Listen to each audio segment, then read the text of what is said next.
Start.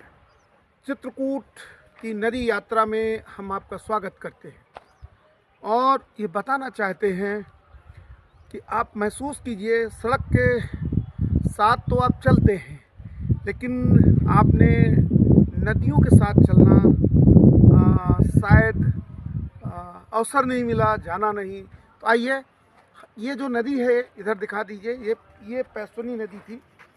पैसुनी नदी के बारे में थोड़ा सा मैं 2 मिनट आपको बताते हुए, इधर देखिए, ये कामदगिरि पर्वत है और कामदगिरि पर्वत के बारे में बताऊंगा कि तुलसी ने लिखा है कि कामदगिरि भी राम प्रसादा अवलोकत अपहरत विषादा। चित्रकूट के चित्त को कूटने वाला ये जो यहाँ का वातावरण था वो बहुत ही अद्भुत था। इस कामदगिरि पर्वत से 2 नदियाँ तो मुख्यतः जिनकी हम वर्णन करते हैं, वैसे कई जलधाराएं थीं, लेकिन पैसुनी एक ऐसी जलधारा थी जो ब्रह्मकुंड ही बगल में है, ब्रह्मकुंड से निकलती थी। और ब्रह्मकुंड माने ब्रह्मा जी का कुंड है। उसके बारे में बहुत ज़्यादा बाद में बताएंगे, ब्रह्मकुंड क्या है, ब्रह्मा जी यहाँ कैसे थे, लेकिन वहाँ से निकलती थी। और कामदगिरि पर्वत के बारे में बताते हैं, ये पर्वत जो है पोला है और यहाँ आदि शक्ति, आदि पुरुष की लगातार यहाँ पूजा हो रही है। और कहते हैं कि वहाँ से दूध की धारा जो आकर के ब्रह्मकुंड में आती थी कामदगिरि से, और ये यहीं से होकर के निकलती थी। ये थी पैसुनी। और मैंने अपने बचपन में इसको सदा बहते हुए देखा था, लेकिन आज हम देख रहे हैं कि आइए दिखाते चले कि ये जो पैसुनी है ये पूरी की पूरी मर गई है। अब इसमें पानी नहीं बहता, केवल बरसात का पानी छोड़कर। सरकार ने भी देखिए इसी के बगल में ये सीवर ट्रीटमेंट प्लांट भी इसी के साथ साथ नदी के बगल से बनाए हैं। और इस यात्रा में, नदी यात्रा में आप देखेंगे यहाँ बड़े बड़े टीले थे और इनमें बहुत जंगल था। जिस जगह मैं घूम रहा हूँ इसको अब मैदान कर दिया गया है। और ये देखिए, ये धारा यही किनारे किनारे ये निकलती थी। अभी भी अगर इसको ठीक ढंग से इसको खुदवा के इसके सीमांकन कराकर इसको ठीक किया जाए तो इसमें जल स्रोत निकल सकता है। सवाल है कि नदियों को हमने बचाने का प्रयास नहीं किया।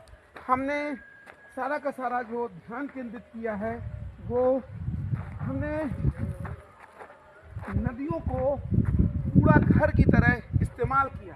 इसको बहने वाले जो इसके कारण थे, जंगल, वृक्ष, उन वृक्षों को हमने मार दिया। अब ये कामदगिरि के बारे में भी जो चर्चा भी चल रही है, यहाँ बहुत सारी जो समाज के लोग हैं वो जाते हैं और अब इसकी लकड़ी काट के ला रहे हैं। जो कि पहले ये मान्यता थी कि कामदगिरि पर लोग चढ़ते नहीं थे, लेकिन अब उसमें भी लोग जाते हैं, उसको काट करके ला रहे हैं। ऐसी स्थिति में अगर ये सारा का सारा दोहन, और इधर आइए जरा सा, ये इधर आइए, हम पैसुनी के किनारे ही चल रहे हैं और मैं कुछ दूर के बाद थोड़ा सा इसको और लाइए इधर। तो इस पैसुनी के महत्व को जानने के लिए हमें तुलसी की जो रामचरितमानस है, वाल्मीकि जो रामायण है, उन पे अगर हम सुनेंगे तब इस पैसुनी का महत्व हमें पता चलेगा। और ये पैसुनी यहाँ पर आप देख रहे हैं, ये किस तरीके से धीरे धीरे सिमटती चली गई। और आइए थोड़ा सा इस यात्रा को हम दर्शकों को बताना चाहते हैं जो चित्रकूट से प्यार करते हैं कि उनका चित्रकूट कैसा सुंदर हो।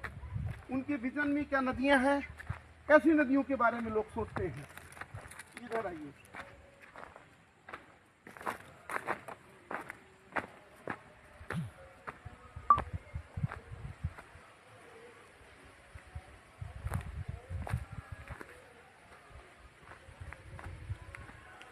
आ जाइए, निकल आइए धीरे धीरे करके। और ये दिखाना जरूरी है कि हमने इस विकास यात्रा में, 70 साल की विकास यात्रा में, हमने अपनी प्रकृति को किस तरह से मारा है।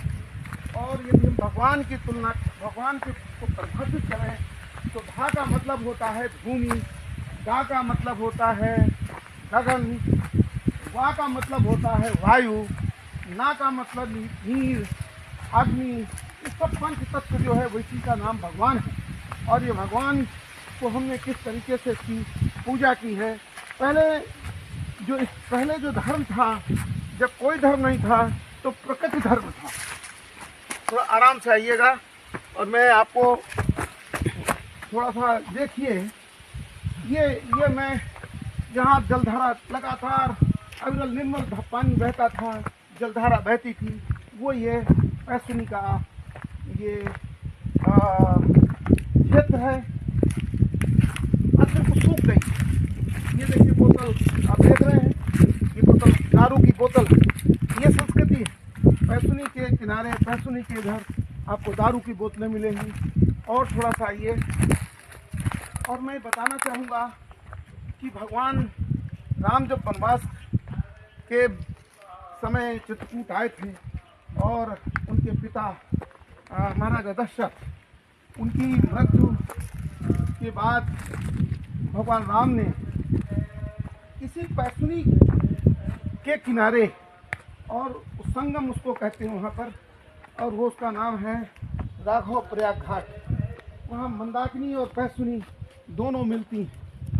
और ये पैसुनी जाके जब वहाँ मिलती है, ज़्यादा इसकी ज़्यादा दूरी नहीं है, किलोमीटर से 3 किलोमीटर के आसपास इसकी दूरी होगी। और धीरे धीरे आप देख रहे हैं कि यह इसकी जो हालत जो हमने बना दी है, इसको उस नदी की जिसमें राजा दशरथ का श्राद्ध भगवान राम ने इसी नदी के किनारे किया था। और इस अद्भुत इस धरोहर को, ये धरोहर है, इसको हमने किस तरीके से, अभी आप ये देख रहे हैं, ये अभी पानी जो है ये शिवर का, ये पानी गंदे नाले का है। आप इधर और आ जाइए। ये इधर आज़ादी के 70 सालों के बाद, जो हम जब बचपन में थे तब ये कुछ नहीं था, और इधर 70 सालों के बाद हम देख रहे हैं कि इसी पैसुनी के किनारे आप देख रहे हैं किस तरीके से मकान बना दिए गए। मकान तो सरकार की मंशा से तो नहीं बने, कि सरकार की मंशा से बने। इसमें जरूर सरकार और समाज, इस दोनों का जो है वो उसकी सहभागिता है। और इस सहभागिता का परिणाम है कि आप ये देखिए, ये मंदाकिनी वो पैसुनी में, ये देखिए, ये यहाँ पर आकर के आप देखेंगे कितना सीवर जो है पानी, नालों का पानी, नदियों को, उसका टट्टी घर का पानी, सारा का सारा यहाँ। अब ये जो है सीवर और मैला ढोने वाली गाड़ी हमारी पैसुनी बन गई है।